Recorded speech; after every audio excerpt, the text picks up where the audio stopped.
Welcome, ladies. I think this is the right time to be having this conversation. With all the new technology, particularly AI, this is the opportunity, I think, for the aviation sector as a whole to grapple, finally, with new technology and data. And I was surprised, speaking to experts before this, that I was told this sector, which is old and has created vast troves of data for many years, is actually one of the worst when it comes to realizing the potential of that. Would you agree with that assessment, Juliana? Are we leaving money on the table here? Yes, I think our industry the other technology that we have, or most of the technology that we have, was built a long time ago, right? Many years. And it's stable, it's functional, and it works. But also brings a lot of constraints. And when it comes to data and everything that we're going to talk here in the panel today, and all the opportunities, we are definitely doing very little. It's really doing things, but doing very little. If you expand and imagine what you can really do to improve and boost customer experience, to be more efficient, to contribute to the sustainability. So there are so many things. We can definitely do much more. But we have to, it's not only about data in that sense, because we do need also to advance in our technology, in our business. And when it comes to upgrading technology, and I was listening to Richard's interview with the CEO of Air India the other day, some of the systems are really old, and there's no one-size-fits-all, is there? Susan? Yeah, no, well, you have to remember that our products are used for not just 10 years, but 45 and 50 years. And so we have to support a wide variety of applications that need to exist for all that period of time. And then you put on top of that a very complex regulatory environment with different regulators asking for different things that are evolving very rapidly, so it makes it complicated. On the good news front, though, I would say is technology also have other answers. So there's lots of new technologies like edge computing and virtualization that allow us to modernize while still containing some of those complex stacks. And the data itself, in terms of the potential here, I mean, I'm sure you're more interested in telematics, data created by the aircraft. What are you able to do with it? So just to use the example of what we do have is, as they said in the video, there's terabytes of data that come off. In fact, if you were to sit down, it would take you 2 years nonstop in terms of movies to consume that amount of data. So what we've had is a tool even from the 1990s that actually ingests the thousands of sensors that we have on the aircraft. And what it does is it combines with other information such as weather patterns, as well as flight information as well. And what that has been able to do is to optimize many things. So one of them is, for example, fuel efficiency. And just to give a really small example is just with the flight bag, so before the pilots needed to carry a really heavy bag, we were able to eliminate 6.2 million kilograms of paper just by digitizing that data. The other example is through the pandemic, we were able to use cough patterns as well as the airflow patterns to understand the data, to understand how we could keep everybody safe. Another great example of what we've done actually in partnership with IATA, MIT, and Cambridge is create a tool. You can go online and play with it. It's called Cascade. And what it allows you to do is use the different levers to model both internal data, such as fleet, sustainable aviation, as well as external data, and combine that and use the levers to understand how will that help us get to net zero. I mean, I was playing with this platform yesterday. I do encourage you to try it. It's really interesting. But what you say there is important because it's not about one data set, is it? Juliana, there's more value when you can combine data sets. You can learn so much more from it. Absolutely, and I think this is something that the technology these days allow us to do. We have, in the past, we used to things on the organization more or less in silos, and the process and the experience in silos. And actually, I think the potential comes when you put things together. For example, I will combine it now with the example that's of fuel consumption, for example. We failed to get the right gender of the person, the passengers, in 100% of the times, let's say. So we built, that is a very simple, in a way, AI solution. We built a little algorithm that it can really better predict what exactly is the gender. And based on the gender and based on reference of weight, we could as well optimize like almost 10% of the fuel in some routes of the flights that we do every day.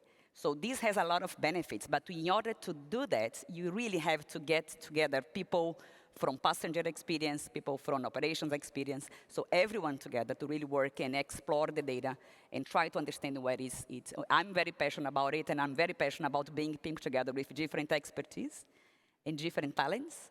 That is where the potential is going to come when you really combine different sources, but also different talents.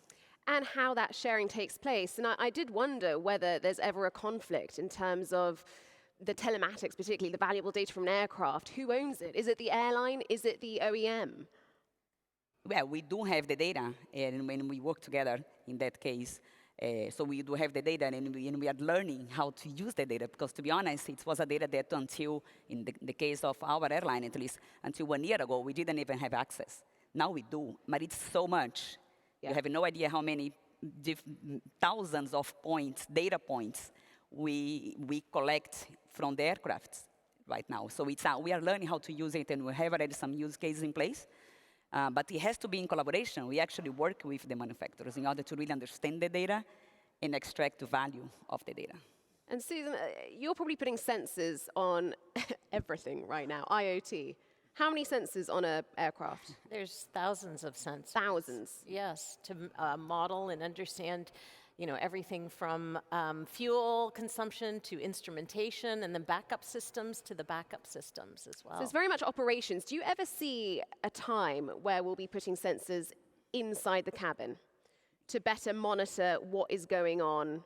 And a lot of what you do is making sure you know when there's going to be a malfunction, almost predicting the issues before they happen. Where do we fit with the cabin? Yes, I think it's getting there. We do have some sensors, but not many. Probably in the future, it's going to have much more.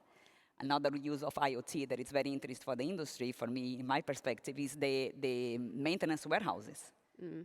Because it's a challenge. You have so many parts, and then being efficient in accessing those parts and having a good inventory of those parts. So we have been using a lot of IoT and other things. And we have piloted also IoT in the customer experience, which we still haven't figured it out, I think, in general. We have some ideas and pilots and use cases, but we still have to figure it out. So the potential of IoT, it's huge, actually. Yeah, I mean, there's simple examples from, how many times do you get on your plane and your screen doesn't work, and your chair doesn't work. It's not working.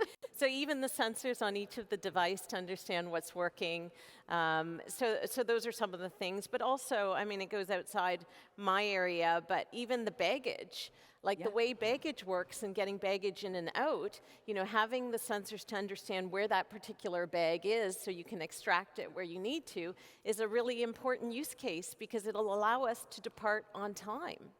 And also, actually, thinking about the passenger experience, which I do as a passenger think about a lot, is a lot of the experience of your customers is actually happening outside of the flight. A lot of it is in the airport. Exactly. And would you like more data on what that passenger's experience has been to help improve the whole ecosystem? Yes, I would give even one step back. I was talking to Google some weeks ago, and they were telling me that they made a research, and actually 77% of the traveler's time is spent on dreaming about the trip, planning the trip, and then booking the trip, and then actually 23% of the time is actually traveling. So if you really go beyond and you start to think from the moment that someone is planning what to do, and then that is the moment that you book something, and then we start to organize other things, not only the flight, right, but the taxi to get to the airport, and then the hotel when you get there. So when you expand, and I think that's the potential that we have, and that's the way that we have to look. And that's why I really enjoyed the previous panel talking about the ecosystem. In the ecosystem, it's really, really, literally everything. And if we manage, because the technology is already there, if we manage to work together, to collaborate, you can really make the customer experience much better. And I think it's a big challenge right now, because the digitalization of everything, so the customers are used to really outstanding digital services nowadays, right? We can name the usual ones, Amazon, Uber, whatever, but those things work and work in a simple way, and the customer can have everything in their hands, and that's what we have to do. We need to give everything that the customer needs end-to-end on their pockets, right? It has to be on their hands as well. But in our industry, we still have some challenges, but looking from the opportunity side, it's so much all the that we can data's do. there. I mean, all the data is being created through every step of that journey already, even without adding more IoT sensors. Yeah. But it's about collaboration. There's also, of course, the opportunity here of AI. How do you see AI blending with what you already have, improving operations and customer experience? Well, I mean, we've used AI in several examples. So one great example is we have a T-7, which is a fighter trainer aircraft, and we were able actually to design it all the way to first flight in 36 months. That is unheard of in this industry. And the reason we were able to do it is because of digital and data tools. So examples of that would be mixed reality, where you can put on a virtual lens to be able to see if you've ever tried to do wiring on an aircraft, even wiring in your house, and you got a 2D drawing and you're trying to get a 3D, this helps you do that. Also, it's an industry where Six Sigma is not even enough. So 10 to the minus 6, it's 10 to the minus 9. So some of these virtual realities or mixed realities help you with quality control to understand where there might be gaps as well. Additive manufacturing. So being able to 3D print parts exactly as you need them so there's no waste in the moment has also helped us service the aircraft. And then the last piece is autonomous flying does not exist without AI.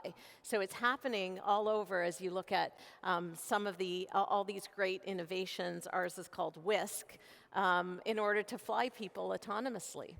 We were working for quite some time in labs with the 3D with the lenses. And then we finally, some months ago, we were celebrating because we managed to avoid a cancellation of a flight in a very small airport, in a small city with a local airport, in which the engineering team there didn't really have the tools or the knowledge to solve the problem that was showing in the aircraft. But they were one of the airports that we had the equipment, and they communicated with our maintenance center, and then managed to get the orientation with the 3D lenses to fix the problem, and the plane could leave on time. So it's, when you imagine the potential of those things, it's really, you have that so much we can do. With all this exciting new technology and with just increasing number of data-driven solutions, it's probably no surprise that member states are changing their mind on data privacy and drawing up new regulations on AI almost every single day. I cover it a lot for CNN, and it's a minefield. And what is it like being CIOs where the ground is shifting all the time? Is it a challenge? It's a big challenge, and I would even add another thing, because there is the whole perspective of the privacy and the concern with the data, but also there is also a relevant increase in terms of threat and cyber attack. So it is very hard job right now. It's very challenging since the pandemic. Those things have scaled a lot. And but I think what we should be working, what we are working at Latam is on a secure first mindset. You know, everything that we do, we cannot never trade. We are trying to bring cybersecurity to the same level of operational security in terms of the discussions and conscience. And with the advancement of the democratization of technology and AI, and we want everybody in the company to have access to it. So we need to really work on ethical frameworks and also reviewing the policies and the privacy rules continuously. One thing that would be really beneficial when you think about ecosystem is actually to really have more alignment in the rules and the regulations across the globe, you know, because it's very challenging for airlines that live in different places and operate in different places to really adjust for the requests of the different regions and parts. But it is a big challenge, but I just see it as part of the game. We have to do that, you know, and you have to be ahead of the game as much as possible, because so it's not only a matter of the relationship with the customer and the customer to feel safe in engaging with our brand, but it's also about all the cyber risks that are there, and and one mistake can really put a company at risk these days. I just want to give a good example of where we collaborate as an industry. One of them we talked about before is safety. But in this area as well is, I don't know an industry that collaborates more. When it comes to cyber risks. Cyber, threat intelligence, sharing it. Yep. We collaborate as an industry across everything from the airports, the airlines, the governments. I think it's actually a real example of how we can collaborate together when given the right motivations. Yeah, and actually a new report from Eurocontrol said that approximately 2.5 reported ransomware attacks per week are on aviation-related organizations. So clearly that collaboration does work and is a good example. Listen, let's finish on a positive. I mean, I came into this discussion feeling like compared to automotives, this sector is woefully behind in using data to make it better. It's a great solution. Where are we going to be in 5 years' time? Juliana? Oh gosh, it's hard to think about, to answer that question without thinking about generative AI, right? It's very exciting. We didn't talk much about it, but I think we are going to be, I hope we're going to be in a different spot. I think it's not only the data opportunities or the AI opportunities, but it's also everything that the industry is doing to try to really move forward and faster on offer and order management, for example, which is going to bring a better value proposition for the customers at the end of the day. So where are you going to be? I think we are going to be closer, I don't know, to provide seamless experience as the digital native companies. That's what I definitely wish for, and then I think we can be there, and we should aspire for this. Yeah, I think that just the way I described the way you manufacture the T7 in 36 months, I think in 5 years we'll be able to build as well as fly an aircraft 1,000 times before we actually physically build it. So we'll be able to do that much more quickly, much more reliably, and much more sustainably. And the other thing I hope and I wish and I think will happen through the data, the tools, the AI is we talked about having a very unpredictable sector. And I hope and think it will bring a lot of predictability to the sector. Because when you think about how you can use these tools to help predict the future, but also the recovery, and it's an industry full of anxiety in a very anxious society right now. So I think really bringing these tools will help everybody have a less anxious trip. So I think that it will bring so many benefits to the customers, to the passengers, to the crew, and to our planet.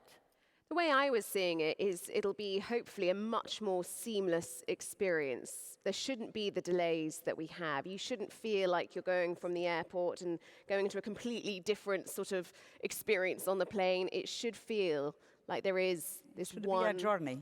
One beautiful journey. Yeah. An end-to-end outcome, which is what we all want, is a delightful experience for the passenger, for the crew, and again, for our planet. Yeah. Ladies, thank you very much.